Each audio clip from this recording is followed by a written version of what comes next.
वाराणसी में गदाधारी सेना के कार्यकर्ताओं ने किया बृहद वृक्षारोपण। काशी को स्वच्छ बनाने का लिया संकल्प। बता दें आपको, वाराणसी में आज वृक्षारोपण किया गया है।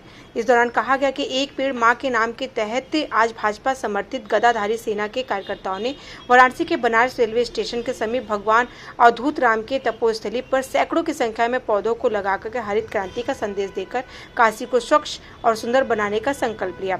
वृक्षारोपण कर सभी कार्यकर्ताओं ने बाकायदा संकल्प पत्र के तहत संकल्प दोहराते हुए वाराणसी को स्वच्छ सुंदर बनाने के साथ ही पौधों को हरित बनाए रखने का भी संकल्प दोहराया है। सभी कार्यकर्ताओं ने एकजुट होते हुए लगातार स्वच्छता का संदेश देने व जिला प्रशासन को सहयोग करने के साथ ही काशी को लगातार स्वच्छ बनाने की कसम खाई।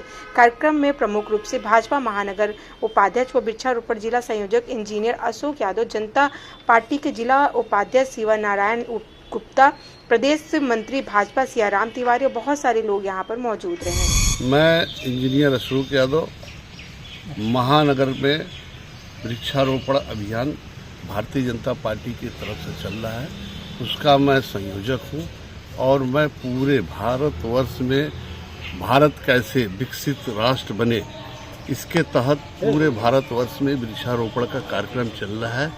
इसमें हम महानगर के लोग का जो लक्ष्य दिया गया है 33,000 करोड़ का पूरे उत्तर प्रदेश में और करीब 24 लाख जो है हमारे काशी के आसपास के क्षेत्र में जो है अपने लक्ष्य दिए गए हैं, जिसमें हम सभी कार्यकर्ता बंधु अपने भारतीय जनता पार्टी के और समाज के सभी कई एनजीओ और कई संगठन मिल करके हम लोग ये काम कर रहे हैं। आज उसी के तहत इस आश्रम में आकर के हम लोग जो है वृक्षारोपण कर रहे हैं। महाराज जी हम लोग के साथ है और वृक्ष जो है लगाना अपने आप में बहुत बड़ी बात है, क्योंकि वृक्षारोपण से वृक्ष से हमें ऑक्सीजन मिलता है।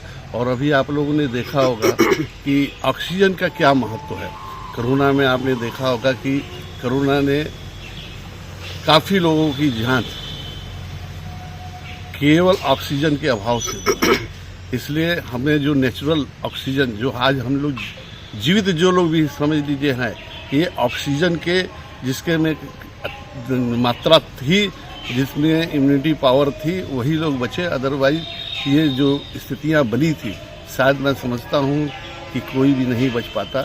ये हम लोग के अपने अच्छे कर्मों का फल है कि हम लोग अच्छे विचारधारा को रखते हुए वृक्षारोपण कर रहे हैं। और वृक्षारोपण सबसे बड़ा सेवा है, मानव का सेवा। देखा जाए तो ये आप अपने के साथ साथ अपने अगली पीढ़ी को विरासत के रूप में ये चीज़ दे रहे हैं। वृक्ष जितने हमारे पास रहेगा, ये हमारी एक विरासत है। इसको आप यदि जिस लोगों को न समझ में आए, इसको समझने की कोशिश करें। यदि वृक्ष जहाँ रहेगा, आप देखते हैं कि कहीं कहीं हमारे काशी के अंदर बहुत से ऐसे स्थान हैं जहाँ वृक्ष लगा हुआ है, तो वहाँ पे टेम्परेचर में बड़ा फर्क होता है, वहाँ का वातावरण शुद्ध होता है, जिससे लोग निरोग रहते हैं, स्वस्थ होते हैं। जय हिंद, जय भारत। सरकार भाजपा के द्वारा अभियान चला जाए, अभियान को एक नाम दिया गया है, एक पेड़ माँ के नाम जी, तो क्या शीर्षक का क्या अर्थ है? निश्चित तौर पे आपने देखा होगा कि माननीय मोदी जी जो देश के प्रधानमंत्री है, ये हम सभी का सौभाग्यशाली हम लोग हैं।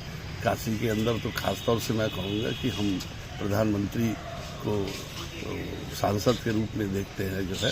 तो हमारे सांसद जी जो है, माँ के प्रति उनका बड़ा लगाव था। आपने देखा होगा कि उनके कई ऐसे स्मरण आप लोग के दिमाग में होगा जो बड़ा प्रभावित करता है। और इस धरती पे माँ से ज़्यादा लगाव इसकी किसी से नहीं हो सकता है, क्योंकि जहाँ से हम वो हमारी माँ है, तो हमें पैदा की है, तो उनसे बड़ा महत्व इस धरती में किसी का नहीं। उन्होंने इस बात को इसलिए लिया, माँ के नाम से इसलिए जोड़ा कि धरती माँ और मेरी माँ, ये वृक्ष जो जब माँ खुश रहेंगी, माँ तभी खुश रहेंगी जब यहाँ पे हरा भरा रहेगा, तभी खुश रहेंगी। इसलिए इस भावनाओं के साथ इसका नाम जोड़ा गया है और इसके लोगों का लगाव बने, लोगों के मन में विचार है, इसी दृष्टि से लगा।